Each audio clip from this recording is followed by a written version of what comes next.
Bueno, buenas noches a todos, ¿cómo están? Bienvenidos. Ya somos un lindo número como para comenzar y para darle la bienvenida a esta primera clase, aunque no es la primera, en realidad ya es la clase número 6, pero es la primera clase que tenemos con uno de los docentes que va a estar a cargo de la currícula de la Escuela de Formación de Dirigentes. Seguramente se van a ir sumando más personas, pero bueno, como para comenzar un poquito horario y respetar a todos los que se han conectado temprano, nos parece oportuno comenzar. Bueno, como siempre digo, para mí es un placer representar al equipo del Instituto de Políticas Públicas.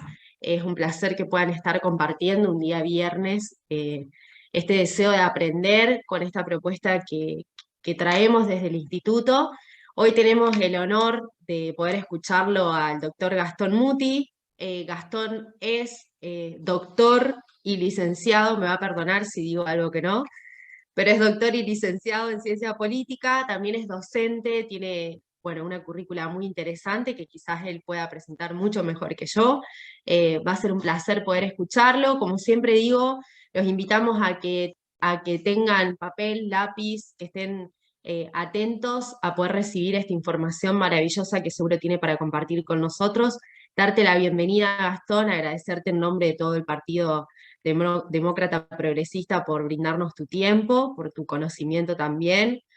Eh, Vamos a tener un espacio en donde Gastón va a estar exponiendo, pero como siempre los invitamos a dejar dudas, preguntas, consultas en el chat, como para no interrumpir la clase, pero sí si consideramos que hay alguna pregunta que es bastante interesante, o sea, alguna temática que no se está entendiendo y que necesitamos que Gastón vuelva a reforzar en algún concepto, está bueno que lo dejemos en el chat y nosotros lo vamos a ir levantando. De todas maneras, al finalizar su presentación vamos a tener un espacio para preguntas. Así que nada, yo darte la bienvenida, Gastón, que puedas habilitar tu micrófono. Para nosotros es un placer cederte la palabra y nos quedamos acá atentos con Santi a lo que necesites. Muchísimas gracias, ¿cómo les va? Bueno, un gran placer la invitación. Con Matías Álvarez Colombres ya hace unos meses estamos en contacto y trabajando para que esto rinda sus frutos. Quiero contarles que la idea nuestra fue que un grupo de profesores de la Universidad Nacional de Rosario, algunos de ellos, particularmente dos, también somos profesores de la Universidad Nacional de Entre Ríos, pudiéramos colaborar específicamente en toda esta iniciativa que el Partido Demócrata Progresista pudiera llevar adelante en cuanto a la formación de sus cuadros o de sus militantes. Y en esto quiero ser bastante claro, también es una obligación de la universidad pública el poder vincularse con los partidos políticos y siempre el límite es que sean de carácter democrático, justamente a los efectos de poder colaborar en todo lo que nosotros favorecemos para la enseñanza de la ciencia política en las universidades públicas, trasladándolo también a los partidos políticos que son instrumentos fundamentales de nuestra democracia. Entonces, bueno, eso por un lado. Por otro lado, muchas gracias por la presentación. Sí, me he dedicado a la ciencia política y desde hace ya varios años. Y una de las tareas fundamentales que desarrollo es la de ser docente. Contarles que la organización del día de hoy es aproximadamente trabajar unos 40-42 minutos, porque vamos a trabajar en ese lapso de tiempo con una parte más expositiva mía. La primera parte va a ser sin ninguna apoyatura de carácter de PowerPoint. La segunda parte sí vamos a tener un PowerPoint para poder guiarnos un poco, sobre todo en la parte final de nuestra charla. Y con esto ir trabajando al respecto. Punto número 1, tenemos un temario, probablemente se lo hayan pasado. Me tienen que hacer acordar que la próxima charla no esté con pullover azul, porque en la foto estaba con pullover azul y ahora estoy con pullover azul. Van a pensar que es el único que tengo. tengo otro también, pero más allá de eso, estaba mirando la foto y digo, mira, tengo el mismo pullover. Eso es una cuestión que recién me di cuenta. En la remera no. Pero más allá de eso, lo que quería contarles es que nosotros partimos de una distinción que nos parece que es fundamental. En el inicio de la modernidad hay un punto que es muy relevante. ¿Y qué decimos cuando decimos modernidad? Cuando decimos modernidad hay un quiebre en la manera de entender cómo se piensa la política aproximadamente en el siglo XVII, siglo XVIII. O sea, en el 1600, 1700. ¿Y por qué nos importan a nosotros esas fechas? Nos importan porque evidentemente a partir de ese momento lo que se empieza a dar es una división del trabajo también en relación con la participación de la política. En otras palabras, si uno se va al mundo griego antiguo, particularmente el mundo democrático ateniense, lo que uno encuentra es que no hay una división de poderes en el sentido de que unos son los que trabajan, otros son los que ejercen la política, sino que todos los que trabajan y son ciudadanos, además, son parte de la acción política cotidiana. Esta es una particularidad muy fuerte del mundo griego ateniense, en la que el ciudadano es el participante, pero el ciudadano a su vez es el soldado, pero el ciudadano a su vez es el hombre religioso, pero el ciudadano a su vez es el hombre de el oikos, o sea, la familia, o sea, el hogar. Y en ese contexto lo que nosotros tenemos allí es que no hay una distinción entre quien es ciudadano y quien ejerce la función de hacer política.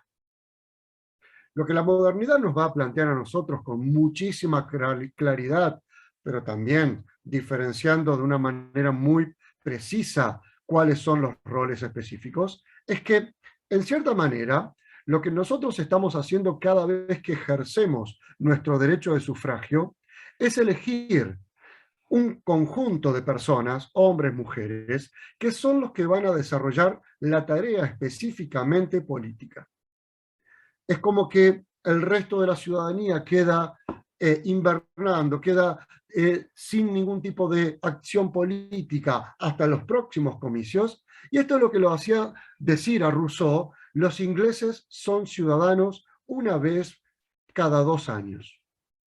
Un día cada 2 años. En otras palabras, lo que la modernidad nos va a plantear es esta idea de que hay una división del trabajo también entre los que hacen política y los que no hacen política. En esa circunstancia que está surgiendo allá en los siglos XVII y XVIII, lo que va a estar naciendo no es nada más ni nada menos que el concepto de representación política. Nosotros vamos a estar siendo representados por algunas personas que han sido seleccionadas para llevar adelante nuestros ideales. El concepto de representación surge no como una idea democrática, pensémoslo muy claramente. El concepto de representación surge más desde una perspectiva absolutamente propia del absolutismo, con un señor llamado Thomas Hobbes, un gran filósofo del siglo XVII. Entre nosotros, que no se entere nadie, como siempre me río, mi hijo se llama Tomás por Hobbes, no por Moro, o sea, por el malo, no por el bueno. Y justamente, don Tomás Hobbes lo que va a estar planteándonos es una idea de una de las actividades sociales más importantes de su época. ¿Cuál era una de esas actividades? El teatro. Y en el teatro, particularmente, lo que pasaba es que hay autores y actores. Aquellos que recuerdan alguna que otra película del mundo del siglo XVI inglés, Shakespeare apasionado, alguna otra película sobre las reinas que estaban allí durante este siglo XVI o los reyes de este siglo XVI, verán que el teatro era un ámbito de sociabilidad muy importante. Y Hobbes toma dicho ejemplo, el del teatro, y dice: los actores son los que dan la orden de qué hacer, y los autores, perdón, al revés, los autores son los que dan la orden de qué hacer, y los actores son los que van a llevar adelante esa acción que les fue encomendada. Bien, ¿Quiénes serían en la política los actores? Los actores son los políticos. ¿Y quiénes serían los autores? Los ciudadanos, que le dicen qué es lo que tienen que realizar. Allí está surgiendo nada más ni nada menos que la idea de representación. Pero obviamente aquí hay dos problemas que son importantísimos. Uno, la representación probablemente haya sido un concepto que ya nació en crisis. ¿Por qué? Porque el problema de que los actores hagan realmente lo que los autores dijeron que tenían que hacer es algo que no siempre se produce. Entonces, ahí tenemos una dificultad que es bastante fuerte con el problema de la representación, y es hasta qué punto los actores hacen lo que los autores le dijeron que hicieran. En nuestros días el problema es el mismo. Las grandes discusiones son, nosotros votamos a los políticos por determinadas ideas y después terminan haciendo otra cosa. Es exactamente lo mismo que si un autor de una obra de teatro nos estuviera dando un libreto y después nosotros, como políticos, representamos lo que se nos antoja. En esta circunstancia, allí es donde está surgiendo una nueva manera de plantearse en la modernidad el rol del político. El político es alguien que en el mundo griego era idéntico a todos los ciudadanos. En el mundo moderno hay una división del trabajo entre los que ejercen la política y aquellos que simplemente son los que eligen a los que luego nos van a representar en el ámbito de la política. Entonces, esta es una primera idea que tenemos nosotros que plantearnos. Esta primera idea es nada más ni nada menos como tenemos una particularidad de la manera en que la política se presenta ante nosotros desde el siglo XVII hasta nuestros días. Después vamos a ver que en nuestros días es mucho más complejo porque tenemos que meter otros condimentos, otras circunstancias, como son, por ejemplo, vamos a decirlo en términos bastante claros, los medios de comunicación. Mientras que Hobbes, Shakespeare se tenían que ver simplemente con las acciones del teatro, nosotros nos tenemos que ver con una continua situación de medios de comunicación altamente complicados, altamente complejos, y que llega a todo lo que es hoy las redes sociales, en el cual el mundo se ha distorsionado respecto de lo que era lo que estos hombres podían llegar a pensar en su momento.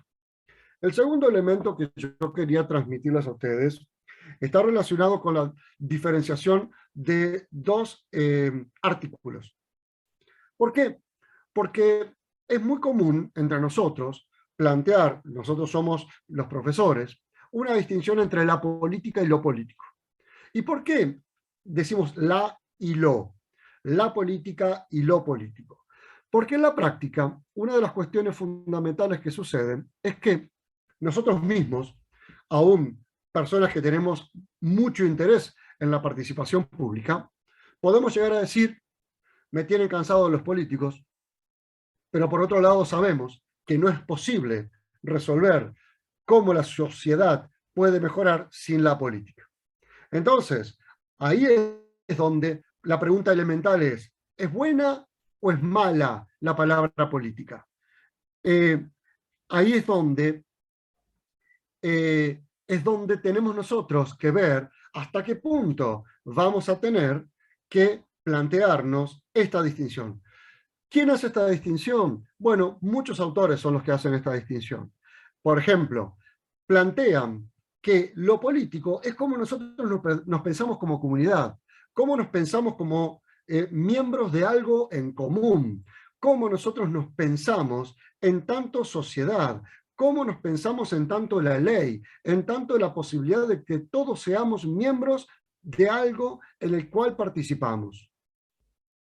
Por otro lado, la política es reservada para el problema específicamente de cómo entendemos particularmente la puja por el poder. Entonces, ahí vemos que hay una discusión en la cual hay dos acciones que en el mundo político están funcionando. Por un lado, necesitamos pensarnos como sociedad, pensarnos como alguien que vive junto con otros en algo que es común, pero a su vez no podemos dejar de tener en cuenta que en una sociedad con representación política, la lucha por el poder político es un elemento indispensable de nuestra realidad.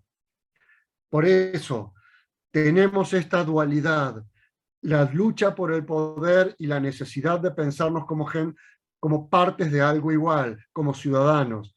La disputa por los lugares políticos al mismo tiempo en el cual queremos dar cuenta de cómo somos como sociedad. No es que tengamos o podamos dejar de lado una u otra, simplemente es que necesitamos tener en cuenta que ambas facetas funcionan por igual en nuestras sociedades. La política y lo político conviven. Lo político, insisto, nos hace pensar como miembros de una comunidad, como miembros de algo común. La política es el ámbito en el cual disputamos el poder, disputamos la posibilidad de ser aquellos actores de esos autores que nos dieron el libreto. Por eso es que es muy relevante poder discutir y poder discernir entre ambas cuestiones. Yo he escuchado en mi familia personas que dicen a mí la política no me gusta, yo soy apolítico. Lo han escuchado ustedes también. Y es muy posible que nosotros le podamos decir, no, no podés ser apolítico porque sos parte de algo común, porque sos parte de algo que nos integra como ciudadanos, que nos integra como miembros de una sociedad. Otra cosa muy diferente es que vos seas apartidario, que no tengas una idea particular con la cual referenciarte. Otra cosa es que a vos no te guste la disputa del poder, la política, pero no podés ser apolítico en tanto miembro de una sociedad. ¿Por qué? Porque no es que nazcamos políticos, no es que naturalmente somos políticos. Somos miembros de una comunidad política en tanto y en cuanto somos algo que se forma entre todos. Hannah Arendt, una autora maravillosa alemana, decía, la política surge del entre todos. Y ahí es donde está la cuestión fundamental. Si quieres decirlo de una forma bastante más brutal, había un viejo chiste del diario Clarín que eran dos cavernícolas, así con pelos muy largos, etc. Y había uno tercero que estaba tirado en el piso con un chichón muy grande en la cabeza. Y uno de ellos le había pegado un palazo en la cabeza y obviamente lo había desmayado. Y el otro le decía, no, te dije que así no, te dije que usaras la política. Bueno, justamente la idea de esa humorada, de ese chiste gráfico, era justamente mostrar que la política es la necesidad de la convivencia, era la necesidad de la convivencia entre los hombres. Y era la posibilidad de dirimir conflictos no a partir de la violencia, sino a partir de la palabra. Entonces, cuando nosotros sabemos que hay una distinción necesaria entre la política y lo político, cuando nosotros sabemos justamente que es allí donde vamos a encontrar la posibilidad de separar ámbitos de injerencia, y cuando sabemos que una de las circunstancias centrales del mundo moderno está dada por la idea de representación, ahí ya tenemos un mapa en el cual empezar a ubicarnos. Último dato antes de pasar al PowerPoint. El problema del saber y la política es un problema eterno desde que se inició el debate de la filosofía política. ¿Por qué? Porque muchas veces los alumnos, cuando nos escuchan dar clases a nosotros, dicen, profesor, ¿y usted por qué no se presenta como candidato? Y mi respuesta era porque no me va a votar nadie, obviamente. Y en segundo lugar es porque hay una distinción que hay que hacer que es muy relevante. Una cosa es tener conocimientos y otra cosa es cuál es el tipo de conocimiento que la acción política requiere. Estas son dos cuestiones muy distintas. Sobre todo porque enfrenta, si queremos decirlo de una manera muy clara, lo que era, por ejemplo, el pensamiento de un autor, un filósofo como era Platón, para el cual había un conocimiento objetivo que había que alcanzar, mientras que nosotros entendemos la política de una manera totalmente distinta. Para nosotros el conocimiento de la política está muchísimo más relacionado con su alumno, con su discípulo, con Aristóteles, el cual decía que el conocimiento de la política era una actividad de carácter práctico. Y ahí es donde está el dato central. Uno no necesita en el mundo de la política moderna ser un técnico. Uno necesita ser una persona capacitada en el conocimiento práctico de cómo es la política. Yo a ustedes recién les decía, yo no puedo conseguir un voto. ¿Por qué? Porque entender de la política práctica hoy es entender también de cómo conseguir que voluntades se sumen a una determinada idea. Y ese convencimiento no necesariamente la va a hacer una persona técnica. Ese conocimiento la va a hacer una persona que tenga la idea práctica de cómo la palabra es. Hoy, cuando estábamos por iniciar, el saludo fue ¿cómo les va? O algo por el estilo, correligionarios. ¿Por qué correligionarios? Porque hay una correligión, hay un conjunto de valores que se comparten. Lo de religión hoy lo pondríamos en duda, pero es la manera en que lo decimos, porque religión allí implica conjunto de valores compartidos, y son esos conjuntos de valores compartidos los que se transmiten. Eso no implica que uno tenga que tener un conocimiento técnico al respecto de cómo convencer a otro de un conjunto de valores. Por eso, la relación entre saber y política es una relación que sigue siendo muy tensionada, porque en algunos momentos necesitamos el conocimiento técnico para redactar un proyecto de ordenanza, para saber sobre cómo tenemos que plantear la disminución de la polución en un determinado lugar, para poder analizar cómo llevar adelante medidas macroeconómicas, etcétera, etcétera. Pero también el conocimiento de la política implica un conocimiento práctico que no necesariamente un técnico va a tener o nos va a brindar. Por eso, fíjense cómo parto de estas tres cuestiones. Diferenciar de la política y lo político, no porque una sea buena y la otra sea mala, sino porque las dos formas conviven en nosotros. Una parte es la disputa por el poder, otra parte es el poder pensarnos como una comunidad, como una sociedad política. Por otro lado, el problema de la representación moderna, que es un problema realmente muy importante, que lleva a que muchas personas luego digan los políticos me tienen podrido o cosas por el estilo.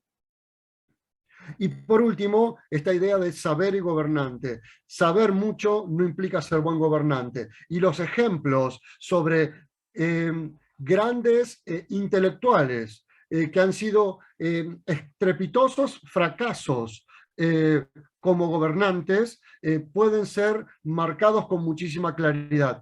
Y por el contrario, ver cómo ciudadanos que entendieron la política como una acción práctica terminaron teniendo responsabilidades de muchísima jerarquía al interior de lo que son nuestras sociedades.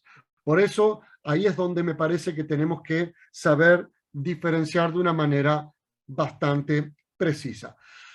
En todo esto, lo que nosotros vamos a tener sobre principios del siglo XIX es el surgimiento de una nueva forma de organización de la política.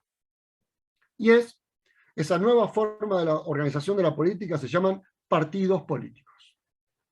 Y es interesante porque esto no implica que no hubiera fracciones o facciones con anterioridad al siglo XIX. No, siempre hubo. Para ser bastante precisos, ya en el mundo antiguo permanentemente estaban las facciones A contra las facciones B. Permanentemente se nucleaban grupos de personas por un lado en contra de otras.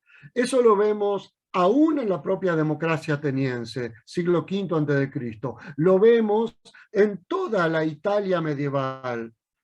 Es más, si queremos volver al teatro, Shakespeare con Romeo y Julieta no estaba mostrándonos nada más ni nada menos que la lucha entre facciones, a lo cual introdujo una historia de amor que es la que pasó a la historia y que todavía sigue estando entre nosotros. Pero en última instancia era una lucha entre facciones. Lo que nosotros vamos a encontrar particularmente es que el siglo XIX lo que va a alumbrar es una nueva manera de organización de la política.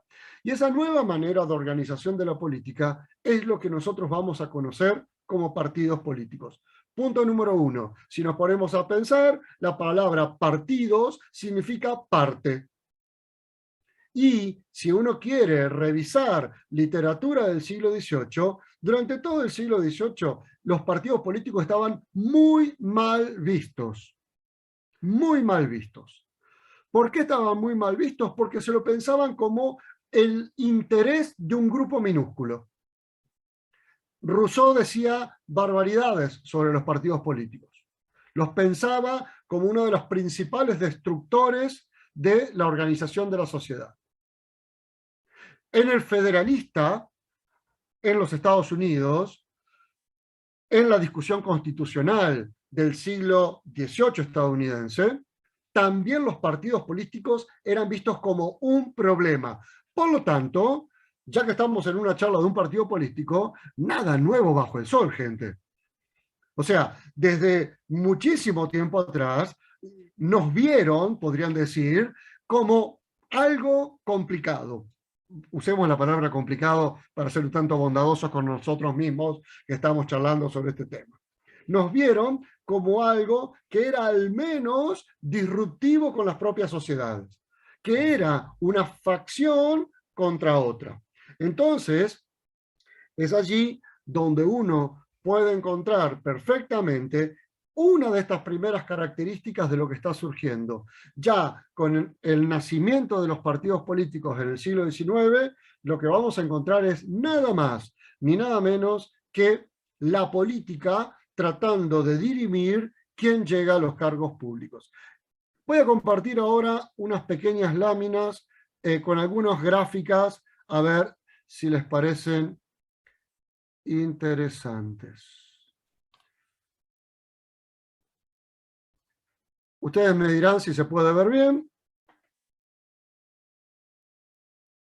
Ahí estamos. Sí, se ve perfecto, Gastón. Ahora lo vamos a ampliar para que no se vea el resto. ¿Se ven bien ahí? Perfecto. Bien. En primer lugar, ahí van a tener ustedes los logos de la SAP, que es la Sociedad Argentina de Análisis Política, de la cual nosotros somos miembros y además 2 de los 4 miembros somos a su vez parte de la comisión directiva del Centro de Investigaciones de Política Subnacional, del cual yo soy director, y de la Universidad Nacional de Rosario. Los partidos políticos es nuestra preocupación y además vamos a partir de definiciones bastante elementales de los partidos políticos.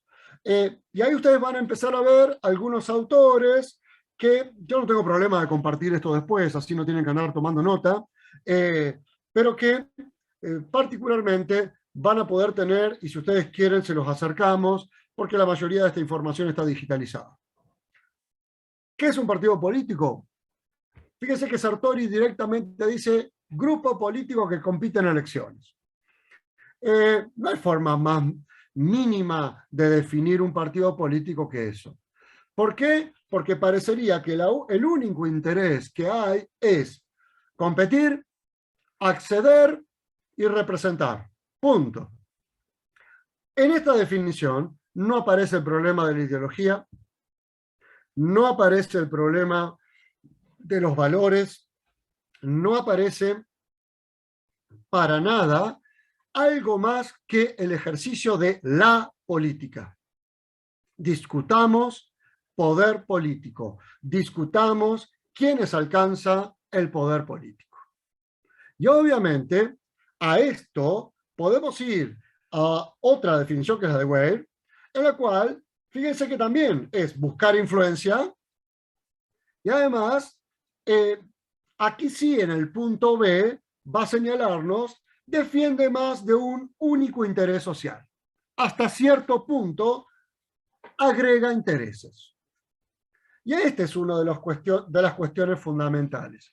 Porque en última instancia, un partido político no es otra cosa que un agregador de intereses. Perdonen que lo diga de una forma tan descarnada, pero en última instancia, todo partido político toma demandas sociales, desecha alguna de dichas demandas, mantiene otras demandas y son las que intenta plasmarlas en una política pública.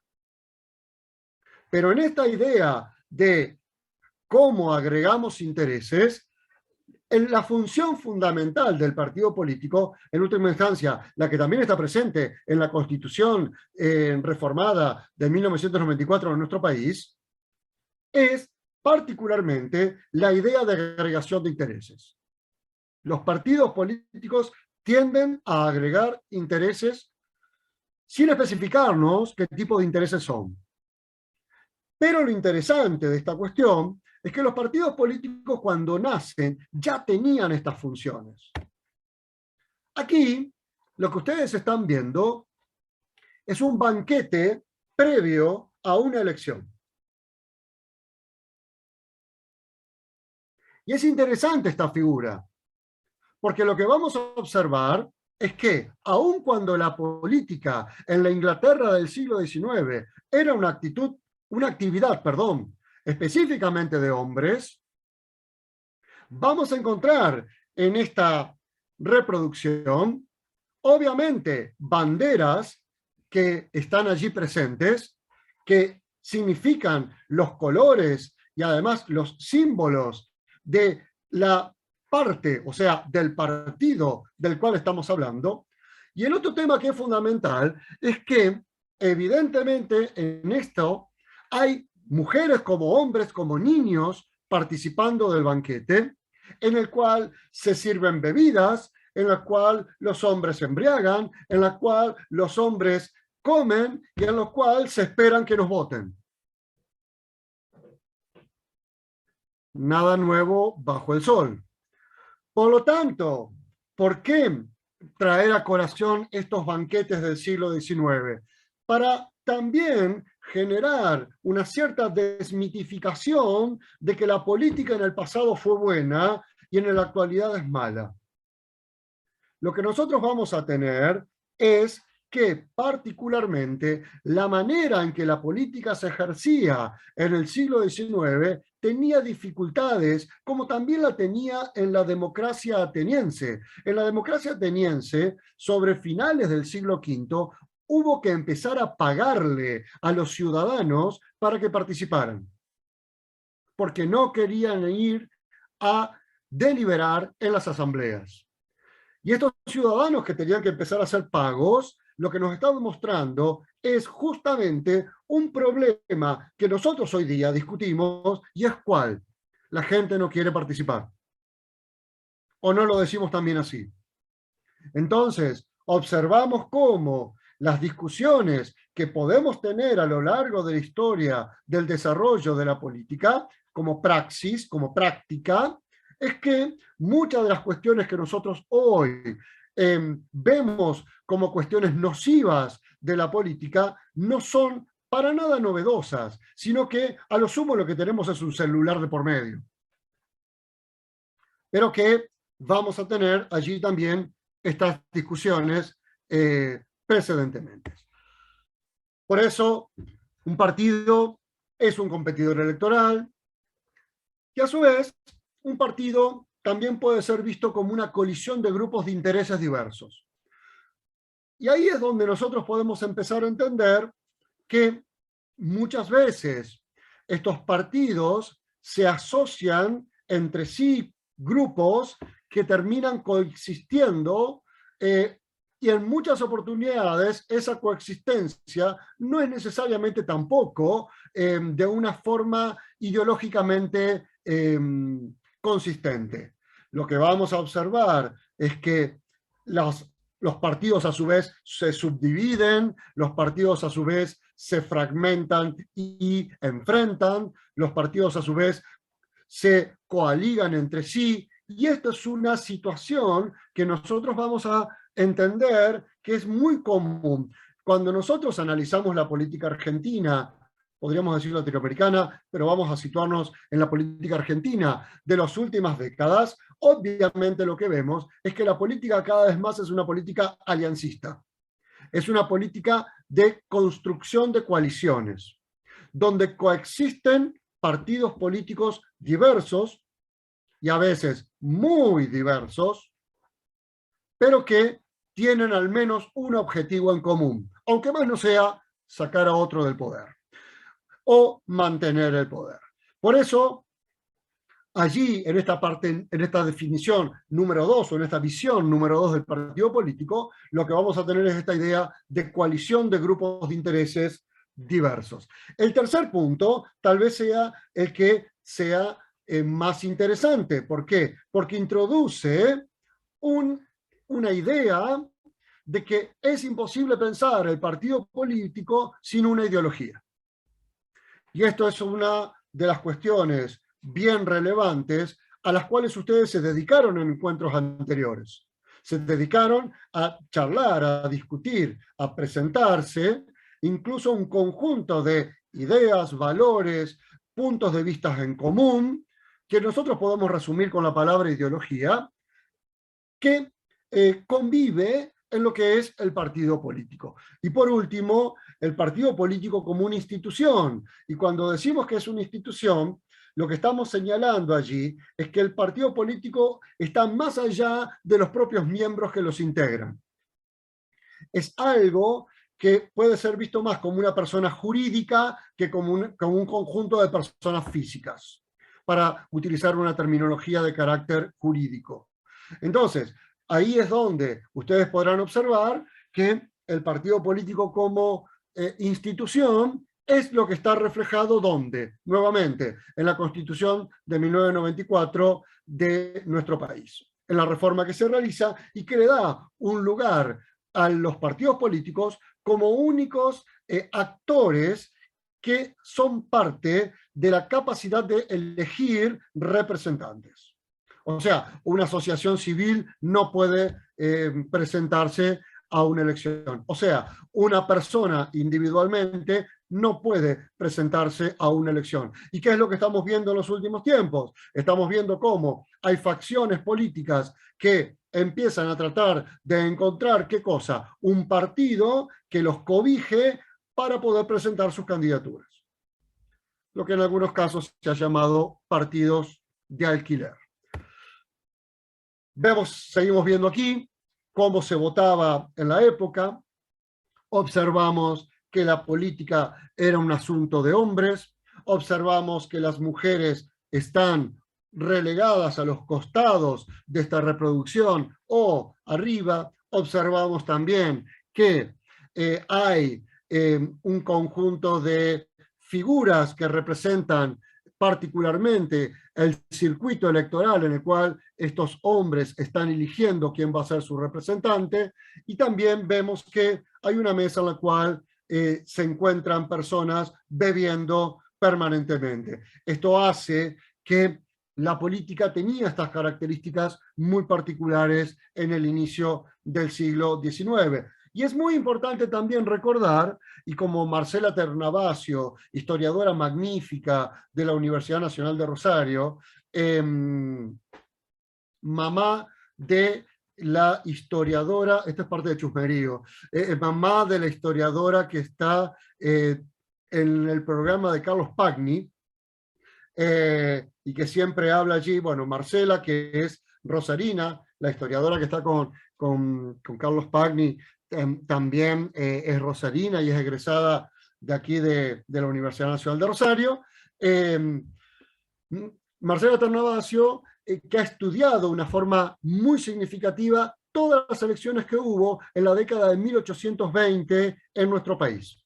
Mientras que nosotros pensamos que no era propia de nuestro país la realización de elecciones hasta ingresado los finales del siglo XIX, principios del siglo XX, lo que Marcela estudia de una manera muy importante y muy significativa es cómo los hombres ciudadanos del mundo de las Provincias Unidas del Río de la Plata todavía ya ejercían el voto, particularmente en las capillas de la ciudad de Buenos Aires, y en la cual trataban de encontrar ese lugar en el que, como no se podía llevar armas al interior de los templos, era el lugar donde se podía conseguir un tanto más de paz para que se ejerciera la política. Por eso vamos a encontrarnos que estas reproducciones que son típicas del siglo XIX también podrían ser reproducciones que no las tengo y que no las conozco, de votaciones que se llevaron adelante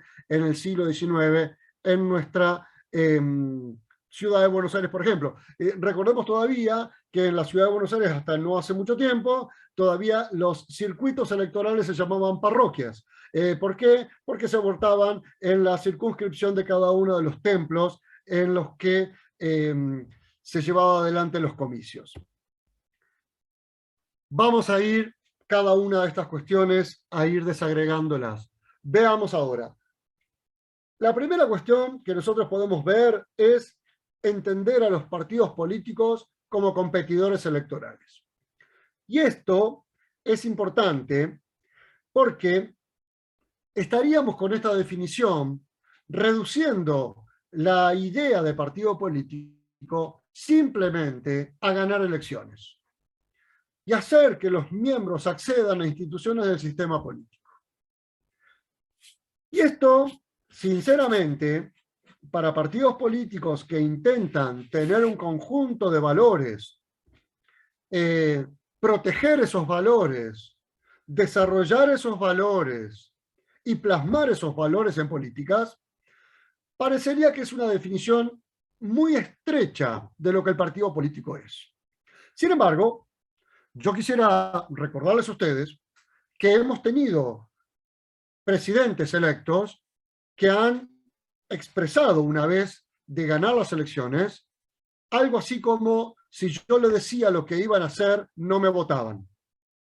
Entonces, es interesante esas expresiones. Estoy hablando de Carlos Menem en la elección de 1989, que una vez electo señaló palabras bastante similares a las que yo acabo de decir, en las cuales lo que estamos viendo es que lo que importaba no era la veracidad en cuanto a las ideas que se tenían. Lo que importaba no era la veracidad de los valores que se defendían. Lo que importaba era ganar la elección.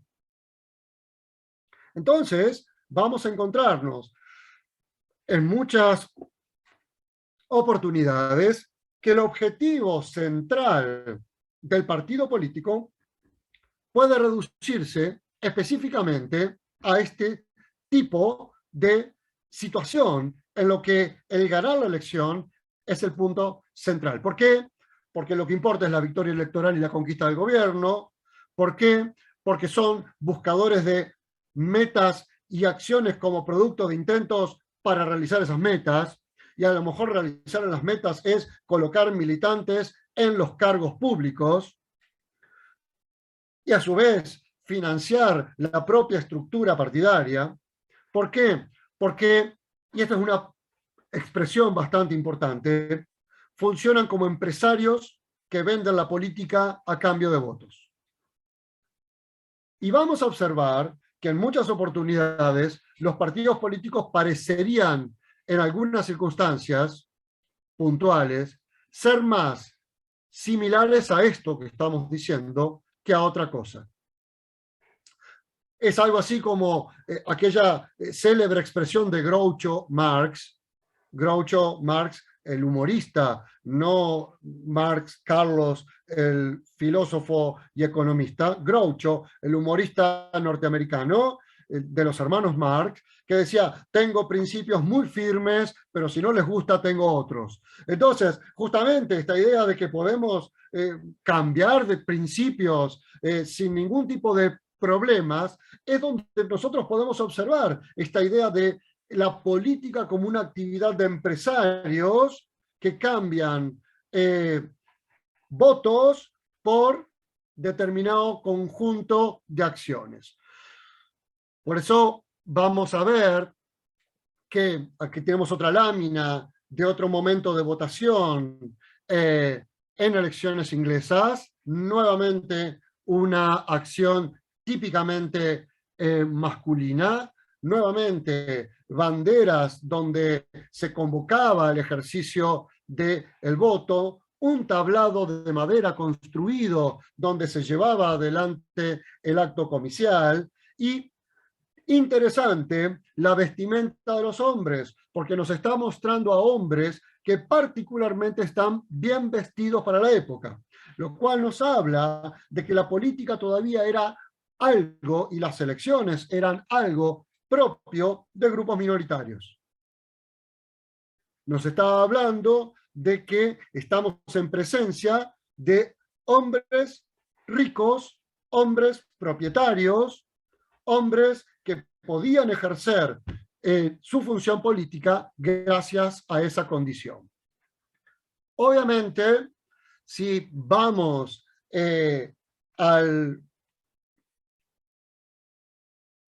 acá estamos, vamos a los partidos políticos como coaliciones de grupos diversos, es una cuestión bastante interesante saber nosotros que, voy por el punto número 2, las organizaciones partidistas no son actores unitarios.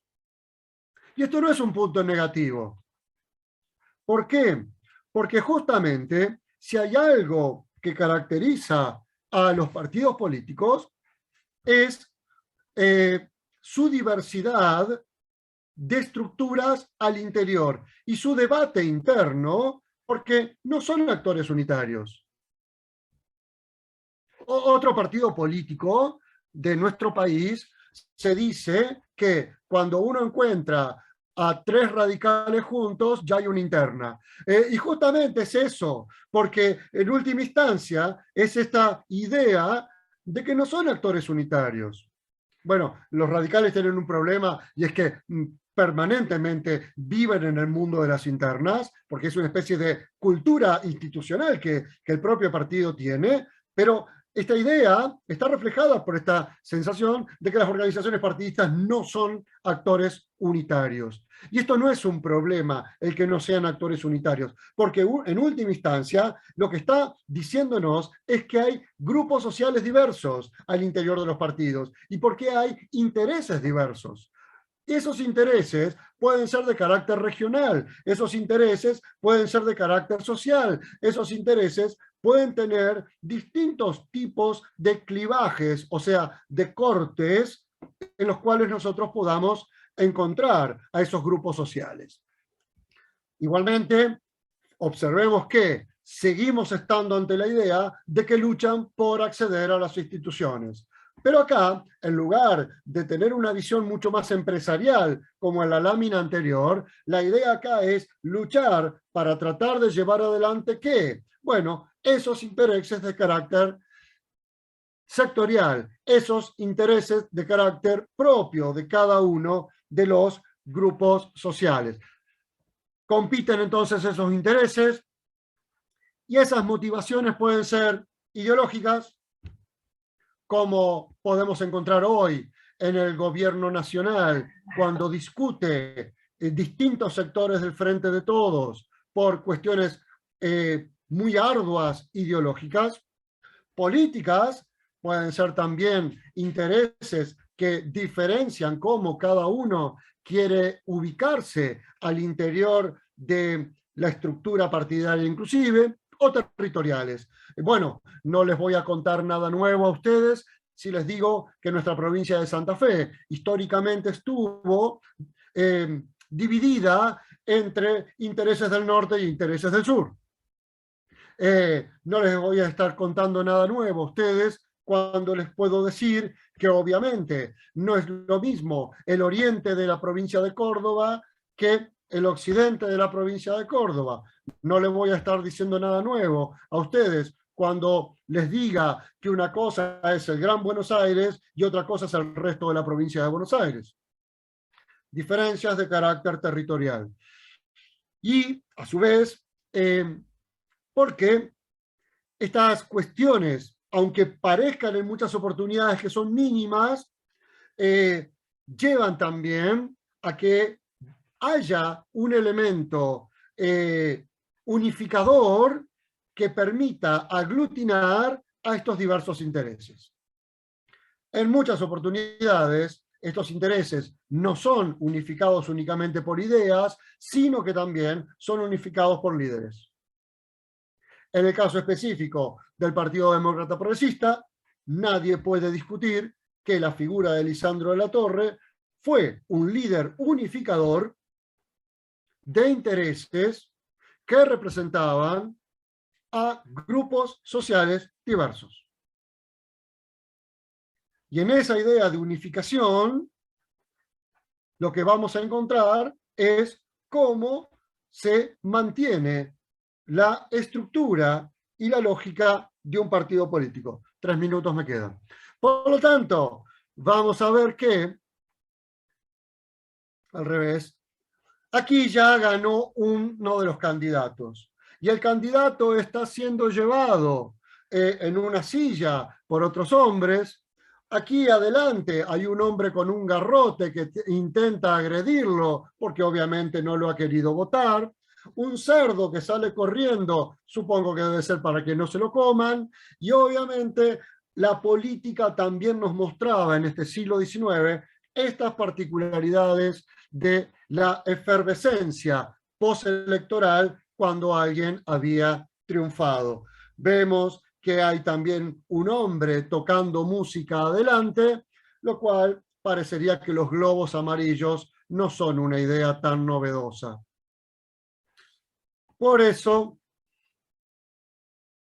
allí, para finalizar por hoy, con la parte expositiva, el partido como un competidor ideológico. Aquí lo que hay es que la competencia se plantea en términos ideológicos. Y la competencia se plantea con una idea que es fundamental. ¿Para qué sirve la ideología? La ideología sirve para diferenciarse. En última instancia, hacer política es una forma de diferenciación. Es el yo no soy el otro. Y yo no soy el otro por determinadas circunstancias, porque definí ciertos valores, porque considero que esos valores son los que yo voy a sostener, y porque creo que al decir yo no soy el otro, voy a poder atraer a otros que consideran lo mismo que como partido político estoy sosteniendo. Los partidos políticos desarrollan ideologías y posiciones muy claramente. Ha habido partidos políticos con ideologías muy férreas. Muy férreas, estoy diciendo muy estructuradas. Claramente los partidos de raíz marxista tienen una estructura cuasi religiosa en sus ideologías, porque lo que intentan hacer es plasmar un conjunto de preceptos teóricos especulativos de una literatura a un partido político. Los partidos comunistas, los partidos maoístas, los partidos trotskistas tienen una ideología muy férrea en ese sentido, en el cual el eje disruptor es la estructura de lucha de clases. Pero lo que nosotros también vemos es que hay otros partidos políticos que se diferencian por otras cuestiones totalmente distintas. La ideología puede ser de carácter religioso, y en Irlanda luchan católicos contra protestantes. La ideología puede ser de origen étnico, y en Ruanda luchan los Tutsis contra los Hutus. La ideología puede ser de carácter regional, y en los Estados Unidos en el siglo XIX luchaba el norte contra el sur. La ideología puede tener, por lo tanto, distintas formas de construcción. No es porque se es marxista que se es más ideológico, y porque se es cristiano se es menos ideológico. De última, esas ideologías podrán ser más estructuradas o menos estructuradas, pero en todos los casos, las ideologías lo que buscan es diferenciarse del otro. Yo no soy el otro. Por lo tanto, cuando no soy el otro, ¿qué es lo que construyo? Un nosotros. El nosotros es el no otro. Última, votando nuevamente, ya está en colores. Y 37, dejo de presentar.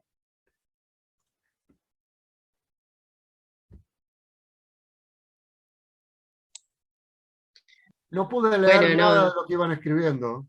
no, no, está bien, Gastón. Justo hiciste en realidad Florencia hizo una pregunta que después en tu misma presentación ya la respondiste. Eh, ¿Estás de acuerdo, sí, vamos, Florencia? Si hay que agregar algo, se excelente, agrega. dice. Me gustaría que, a ver, aprovechemos más allá de que yo pueda leer las preguntas, creo que es un buen momento para que entendamos que es una clase, que lo tenemos a Gastón como docente y como tal, para que puedan, si quieren ir levantando la mano o les vamos dando, les vamos habilitando micrófonos, si quieren ir habilitándolo Podemos para decir que es una compartir o hacer charla una para hacerlo más pregunta. descontracturado, tanto mejor. Sí, porque pobre, Gastón ya está acostumbrado como a mucha clase. Vamos a decir que es una charla. Sí, no, la verdad es Creación que profesional. sí, yo en lo personal creo que veía ahí como muchas sonrisas, muchas expresiones de cosas que uno se va sorprendiendo, ¿no? Por ahí hay cosas que uno da como por sentada y nunca quizás se puso a preguntarse por qué se dieron como se dieron o por qué hoy las cosas se dan como se dan. Yo en lo personal estoy sorprendida con la evolución en imágenes, que quizás es como que me choca mucho, pero bueno, es el reflejo de la realidad, ¿no? Me gustaría que, nada, habiliten el micrófono cualquiera que quiera hacer una pregunta, un comentario. Acá lo tengo a Santi, así que yo me voy a mutear. Bueno, Gastón, la verdad que así, con la boca abierta, que qué sé yo, nosotros somos, la mayoría calculo que somos de una formación distinta a la ciencia política, entonces entender esto nos deja con la boca abierta, incluso a los que participamos en política hace bastante. Me quedó esta reflexión, o sea, lo que más ruido me hizo es pensar a los partidos políticos como empresarios que venden política a cambio de votos. Y lo traspolo o lo comparo con un poco el sistema capitalista que vende un bien o un servicio a cambio de dinero, pero usa dinero para poder hacer su producción o diseñar sus servicios para poder venderlos. Es como que creo que en la política quizás tendríamos que volver a aplicar el mismo sentido, que es quizás no es necesario recursos económicos, quizás no es necesario el dinero para vender la política, para después conseguir votos, sino personas. Entonces, creo que en muchos casos, y hemos tenido discusiones internas positivas, ¿no? Eh, che, ¿dónde vamos a sacar recursos para hacer esto? Y quizás lo que tenemos que empezar a pensar de nuevo es cuántas personas y qué tipo de personas necesitamos para, una reflexión, ¿no? ¿Qué tipo de personas necesitamos y cuántas necesitamos para llevar adelante esto que es vender nuestra idea para después conseguir más personas que serían esos votantes? Dejo la reflexión esa, me parece que si en el sistema capitalista se usa el dinero para generar un bien que se vende para conseguir más dinero, me parece que en la política podríamos aplicar lo mismo y decir, necesito personas para vender la política para conseguir más personas. No sé qué pensás sobre eso, cómo lo Dos o ves. tres cuestiones. La primera cuestión es que a mí lo que me interesó plantearles a ustedes es que hay partidos políticos que funcionan como grupos empresarios. Y eso no significa que uno desee serlo, significa que hay partidos políticos que son grupos empresarios. Yo no me olvido, a ver, en la década de los 90 había un diputado muy importante de la provincia de Buenos Aires, el diputado Pierri, y el diputado Pierri de la provincia de Buenos Aires, de La Matanza, particularmente llegó a ser diputado porque él tenía una papelera y él había puesto el papel para que se hicieran todos los afiches con los que se empapeló la provincia de Buenos Aires. Entonces, eso es una visión empresarial. ¿De qué ideología estamos hablando allí? Estamos hablando de que necesariamente estamos intercambiando un bien por otro. ¿Cuál es el bien? Papel. ¿Y cuál es el otro? Banca, en la Cámara de Diputados. Entonces, lo que tenemos que ver es que hay partidos políticos que funcionan de esa manera. En la provincia de Santa Fe hay partidos políticos que colocan el símbolo partidario para que después personas con una alta visibilidad pública puedan ser electas.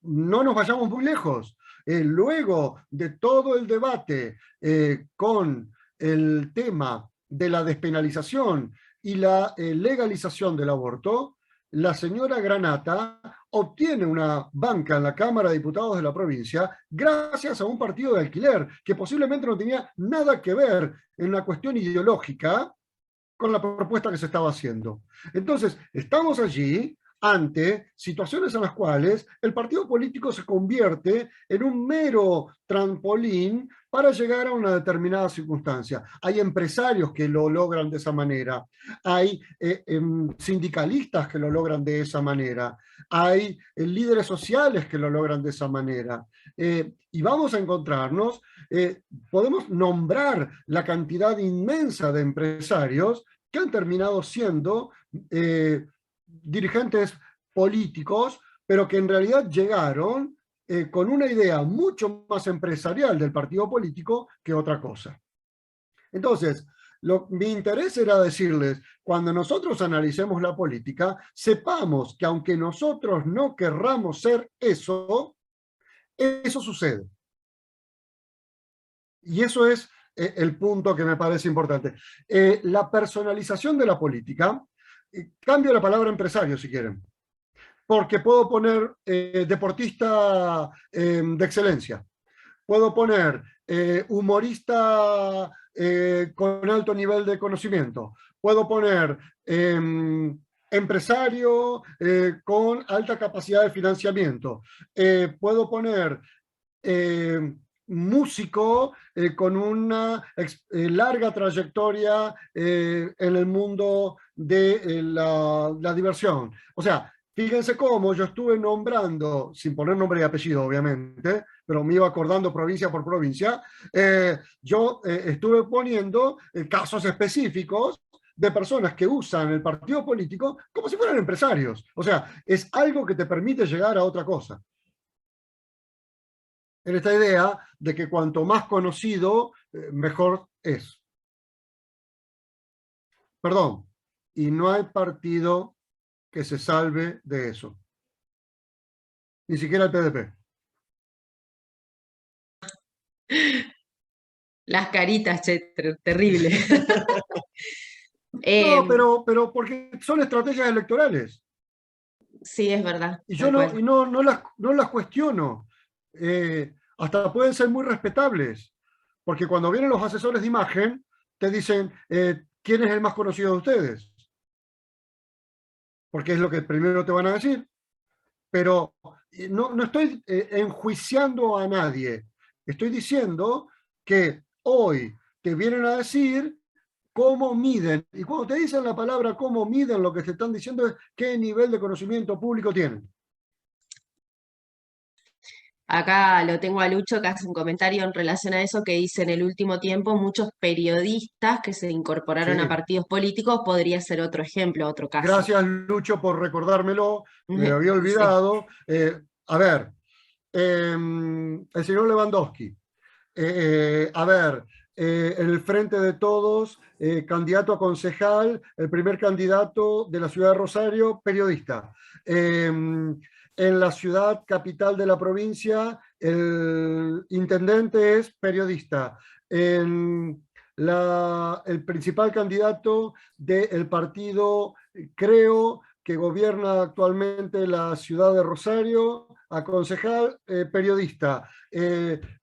Anita Martínez, pro, periodista. La señora Lozada, bueno, de medios de comunicación, no sé si es periodista técnicamente, pero periodista, pongámosle. O sea, observemos entonces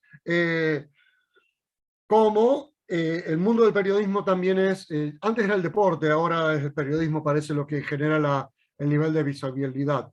No hay ningún periodista acá, ¿no? Hay algunos cuantos. Bueno, ya tenemos ahí candidatos Pero bueno, posibles. no, seguro será candidato. Hay que ver cuánto miden. Hay que ver cuánto mide. Acá tengo a Franco que dice por qué los partidos políticos recurren a personalidades públicas y no a sus dirigentes. Pero por esto mismo que estamos diciendo. Por esto mismo. Y observen ustedes además que en la gráfica de las campañas electorales hasta desaparecen los logos partidarios. En muchas oportunidades son gráfica en la cual solo lo que aparece es la cara del dirigente que va a ser llevado como tal. Porque se busca hasta diferenciar. A ver, ¿qué es lo que se mide? Muchas veces lo que se mide es el nivel de visibilidad de intención de voto del candidato y el nivel de visibilidad y voto del partido político. Cuando el nivel del candidato por visibilidad es mayor que el del partido político, van a tratar de que el partido político desaparezca y que solamente aparezca su cara. Entonces, ahí se buscan personalidades con alto nivel de publicidad. Vamos a un caso. En la década de los 80, cuando la lógica era otra, llegaban a los partidos políticos a ser candidatos solamente los líderes políticos. Bueno, sabíamos perfectamente cuál era el candidato que se había tenido que arreglar la dentadura para aparecer en los carteles. Y sabíamos perfectamente cuál era el candidato que se había puesto prótesis porque sus nalgas eran muy pequeñas. Pero más allá de todas esas cuestiones, en serio, eso no es mentira. Nunca voy a decir quién fue, pero... pero más allá de eso, lo que vamos... Ahora es un gran empresario. Pero más allá de eso, lo que nosotros vamos a encontrarnos es justamente con que hoy lo que tenemos es otra cosa. Estamos ante personas con alto nivel de visibilidad y luego los partidos políticos se amoldan a esa persona para llevarla como candidato, con las dificultades que después tiene, obviamente, para el propio partido político, ¿no? Sí, creo. Gastón, No, Mati, dale. te quería hacer una pregunta. ¿Cómo se puede pensar en achicar esa brecha entre lo político y la política, ¿no? Esta disociación de la sociedad que no quiere a los políticos, pero que necesitamos de esa sociedad y necesitamos de los políticos, o sea, necesitamos de una sociedad con mucho más compromiso, como justamente para dar ese cambio y para poder elegir mejor, pero al mismo tiempo tenemos una sociedad que cada vez le interesa menos y cada vez está más fastidiada. Entonces, ¿cómo puede uno poder pensar ese acercamiento? Mi sensación, Matías, es que uno tiene que avanzar por dos lugares. En primer lugar, por un fortalecimiento de las instituciones. Y cuando digo fortalecimiento de las instituciones, es fortalecimiento incluso de las instituciones internas partidarias. Que el comité, que la unidad básica, que la forma organizativa de cada partido político se dé, la Casa del Pueblo, etcétera, funcione como tal, que los órganos deliberativos de toma de decisiones funcionen, porque eso es lo que genera un nivel de institucionalidad que luego puede ser trasladado a un reforzamiento de las instituciones propias del sistema político. Esa es una cuestión que para mí es muy importante, porque cuando nosotros observamos que el grueso de los candidatos a presidente de la nación, de la mayoría de los partidos, no son electos por nadie, sino que son puestos a dedo por algún grupo, en el mejor de los casos, y a veces por una sola persona, y esto no es no es un monopolio de la señora Fernández de Kirchner, sino que hay tantos partidos que hacen exactamente lo mismo, lo que uno está mostrando es una altísima debilidad institucional al interior de los partidos políticos. Entonces, primera respuesta, Matías, estaría por el lado del reforzamiento de las instituciones. Las instituciones son, en última instancia, aquello que nos da incentivos para hacer ciertas cosas, pero que nos genera desincentivos para no hacer otras. Entonces, en muchas oportunidades, lo que nosotros tenemos que generar son un grupo de desincentivos para que la gente no haga ciertas cosas. Desincentivos para que no crucen el semáforo en rojo. Desincentivos para que crucen las calles por las bocacalles, los peatones. Desincentivos para que no se excedan en el uso de la velocidad. Pongo todos ejemplos del tránsito. Si nos vamos a la política, desincentivos para que los partidos políticos no tomen atajos en relación con las instituciones. Eso es un camino que me parece que es fundamental. Y el otro camino que me parece que es prioritario es que no podemos ya dejar de pensar a el sistema político como un sistema político que tiene que estar permanentemente siendo controlado. Y el control se llama transparencia. ¿Por qué? Porque el hiato, la separación entre representantes y representados, también viene dado por la falta de transparencia en el uso de los recursos públicos, en el uso de la manera en que se toman las decisiones. Si yo no puedo saber cuánto gana un senador de la provincia y en qué destina ese dinero, porque los senadores de la provincia se han negado sistemáticamente a decir en qué utilizan los recursos que nosotros como sociedad les damos para que ellos ejerzan sus funciones, evidentemente se genera una opacidad, una situación de oscuridad en relación con los fondos públicos o con el acceso a la información o con cómo se toman las decisiones, que separa necesariamente cómo la sociedad piensa y cómo los políticos piensan. Por eso, la primera respuesta sería reforzamiento de las instituciones, la segunda respuesta sería un incentivo muy fuerte hacia la transparencia.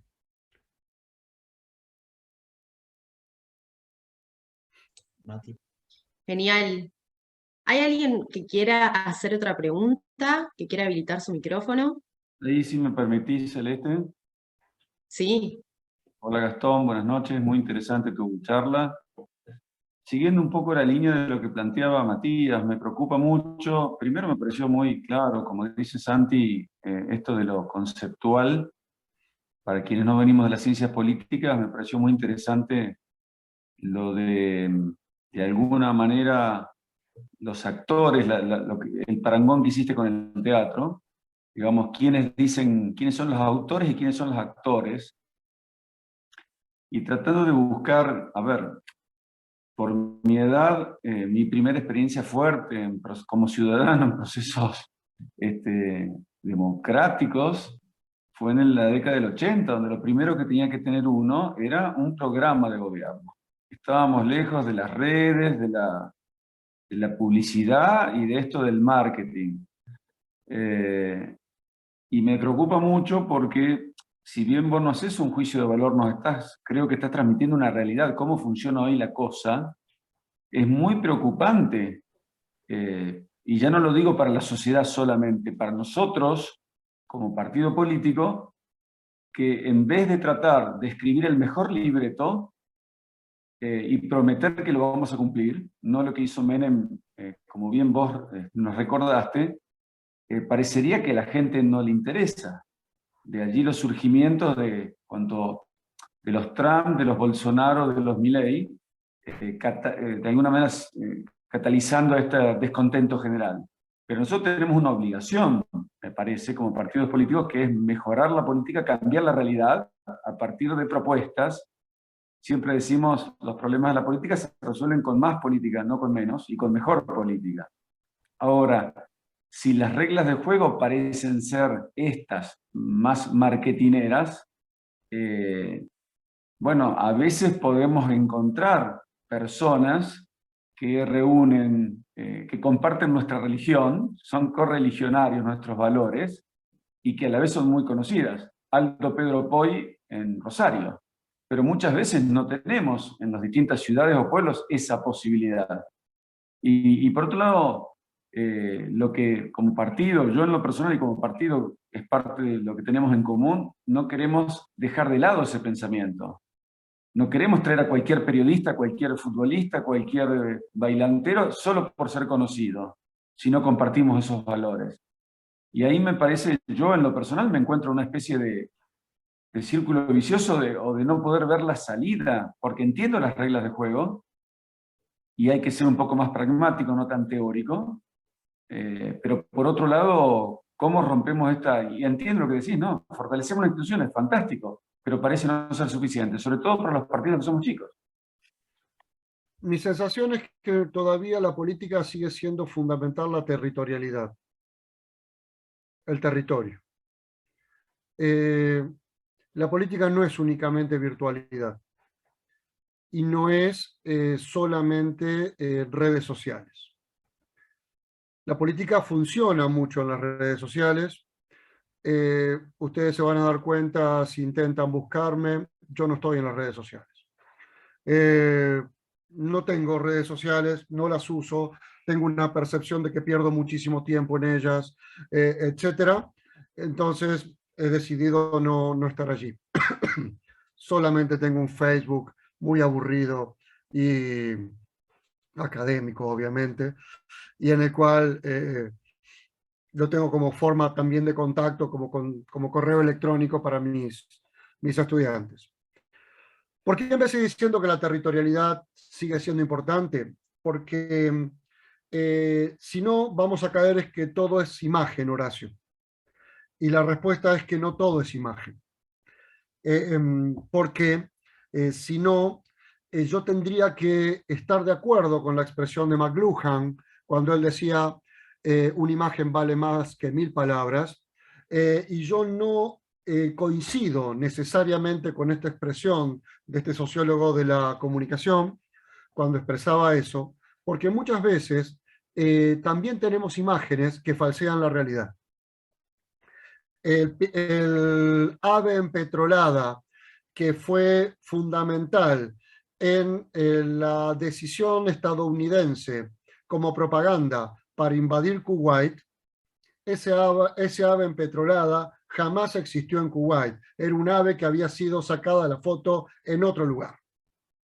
Pero sirvió para convencer de que Saddam Hussein estaba empetrolando todas las aves del Golfo Pérsico. Obviamente, lo que nosotros observamos entonces es que la imagen, aun cuando sea un recurso muy utilizado y muy importante y del cual no nos podemos desprender en nuestros días, obviamente no puede no seguir estando ligada con dos elementos fundamentales. Primero, el territorio, el conocimiento del territorio. Los partidos políticos siguen siendo territoriales y necesitan seguir haciendo trabajo territorial. Y por otro lado, el tema de las ideologías al interior de los partidos políticos. Aun cuando sean más estructuradas o menos estructuradas, hay ideologías dentro de los partidos políticos. Con Matías hablábamos tiempo atrás. Es imposible desprender de la idea del Partido Demócrata Progresista la idea de autonomía municipal. Pero porque desde el inicio de la propia tesis doctoral de Lisandro de la Torre, el problema de la autonomía municipal está allí. Posiblemente la autonomía municipal que pensaba sobre finales del siglo XIX sea muy distinta a la autonomía municipal que pensemos hoy. Pero ahí hay un conjunto de valores que son los valores que el Partido Demócrata Progresista defiende y que son los valores que tiene que seguir plasmando. Porque si no, nos quedamos con una imagen y la imagen no necesariamente refleja ese conjunto de valores. Nombraste a Aldo Pedro Poy, pero podrías haber nombrado otros casos que no fueron exitosos. Por lo tanto, vemos que también tenemos esa dificultad. No siempre una cara nos lleva a seguir ganando elecciones. Y no siempre una figura nos lleva a seguir ganando elecciones. Reutemann, si queremos plantearlo en estos términos, pasa de la siguiente forma. En la década de los 90, una alumna me dijo: profesor, ¿cómo no lo voy a votar a Reutemann con los ojos que tiene?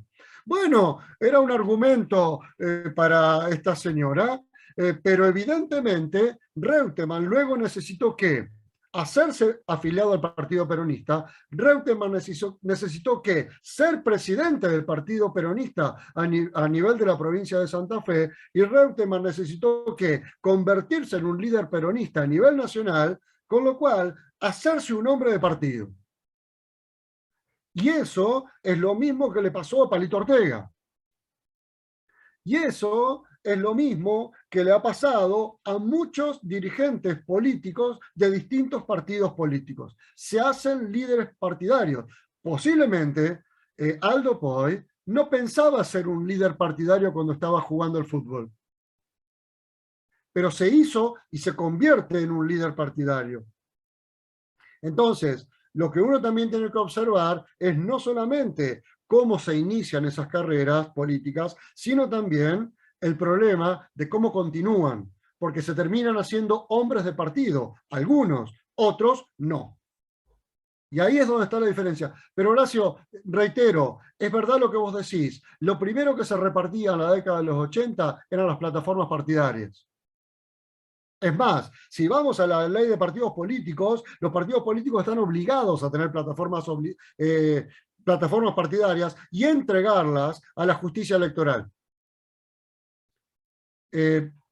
Lamentablemente, hoy día, eso es algo que le deben decir a algún escriba: escribite algo para llevar a la justicia electoral y que no nos impugnen nada, pero que no se utiliza como un instrumento para hacer la política. Bueno, posiblemente eso tenga que ver con que los propios comunicadores de la política te dicen: nunca tenés que tener más de 3 o 4 ejes en los cuales vos plantees tu campaña. Bueno, pero la idea de una plataforma electoral era que el partido político podía tener un abanico de posibles respuestas para distintos temas. Hoy te están diciendo: concentra todo en 2 o 3 temas que van a ser tus caballitos de batalla en la próxima campaña.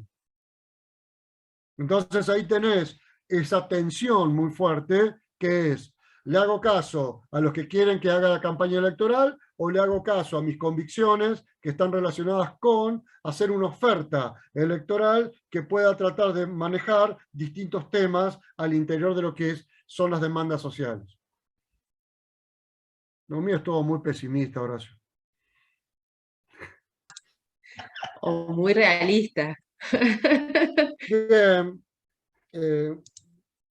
Un pesimista es un optimista informado. Claro. Bueno, tengo acá el último comentario que dice, de Lucho, que dice: los partidos políticos debemos trabajar en territorio, formación de sus dirigentes y agregarle el marketing. La forma de hacer política evolucionó mucho a través de la tecnología, por ejemplo, en la UCR con Maxi Puyaro, a diferencia de Carolina Lozada. Ahí se pueden analizar 2 casos distintos de Sí, hacer ahí tenés política. 2 casos totalmente distintos. De Maxi Puyaro no puedo hablar mucho porque fue alumno mío, así que la culpa puede ser mía. Acá dice: no, el primero con 3 pilares, a diferencia de Carolina, que solo tiene marketing. Sí, y también fue Germán Martínez, alumno mío, así que se dan cuenta que he malformado a mucha gente. Pero no, creo que alguno también que está o no conectado y acá también ha sido alumno. Sí, me padecieron varios.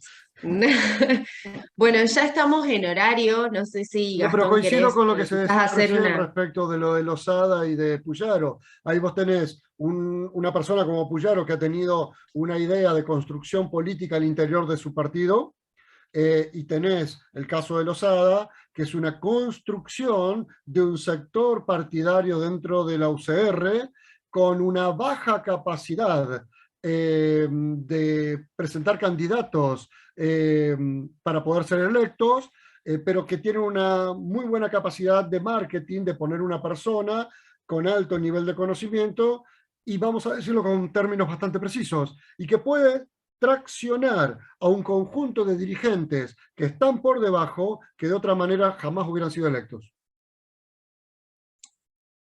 Porque es así. Súper claro. Algunos Bueno, creo que presidentes del estamos... Partido Radical de la provincia. Acá tengo muchos agradecimientos, dice que brillante la exposición, que muchas gracias. Bueno, acá hay alguien desde San Isidro, provincia de Buenos Aires, todos están ahí nada, agradeciendo a Yo puse Gastón todo por ejemplos de tu... Santa Fe, perdón. No, no pasa nada. Puesto alguno de Córdoba también, pero bueno, están todos agradeciendo, diciendo que muchas gracias. La verdad que ha sido muy interesante, un placer. Creo que nos quedaríamos como mucho tiempo más. Preguntan qué se viene para la próxima clase. Bueno, Seguir avanzando con el tema de los partidos políticos e ir bien. viendo la evolución de los mismos, fundamentalmente porque eso nos importa para saber cómo vamos a tener que tomar decisiones en lo que nosotros queremos como construcción de cada uno de los partidos, ¿no? Gastón, ¿y ahí Bien. también ibas a tocar el tema de reclutamiento? Sí, Está bien. porque es un tema que charlamos con Matías, Sí, de dónde salen está los dirigentes políticos. muy bueno. Bien, entiendo que nosotros hemos enviado al principio, cuando todos se inscribieron, de alguna manera como esta currícula o el temario que se va a trabajar. Entiendo que quizás se ha perdido en el tiempo, entonces, bueno, nos vamos a comprometer, ahora llamo a todo el equipo, a comprometernos a volver a enviar el temario para que lo tengamos más o menos clase a clase, y vamos a pedirle a Gastón que nos comparta la información, el Yo se las PDF, mando. Genial, para poder enviárselos por mail. Y No voy a queremos mandar el quitarle... PowerPoint, y si Sí, alguien quiere bibliografía, está digitalizada, yo se la mando, no hay ningún inconveniente. Pero por ahí el PowerPoint lo que permite es hacer una especie de síntesis de alguna de las ideas que se plasmaron. genial. Al inicio, antes de que todos se conectaran, quizás por ahí tenemos la suerte de conversar un ratito con el orador. Gastón nos comentaba que mañana va a tener una nota que también nos la va a compartir, por si la queremos ver en el diario Perfil, así que también te la encargamos, Gastón, y todo el material que creas que pueda enriquecer a la clase tan maravillosa que has dado. La No nota esa es queremos... para que la critiquen, Sí. porque no es para otra cosa. Bueno, En la po- próxima clase podemos hacer la devolución. podemos hacer la Eso, por devolución en la supuesto, próxima va a ser un clase, placer. claro. Bueno, nada, Gastón, la verdad que un placer escucharte, creo que estamos todos ya ansiosos por escuchar todo lo que se viene también. La clase, como ya saben, va a quedar grabada, después nosotros les vamos a compartir el link a todos para que lo puedan tener. Nada, un placer, Gastón, la verdad, muchas Muchas gracias por gracias a tu ustedes tiempo, por la sobre confianza todo. y por pensar que esto sirve para ustedes. Bueno, muchas Buen fin de gracias. semana, gente. Buen fin de semana para todos. Nos estamos viendo la próxima clase. Que la pasen bien. Adiós.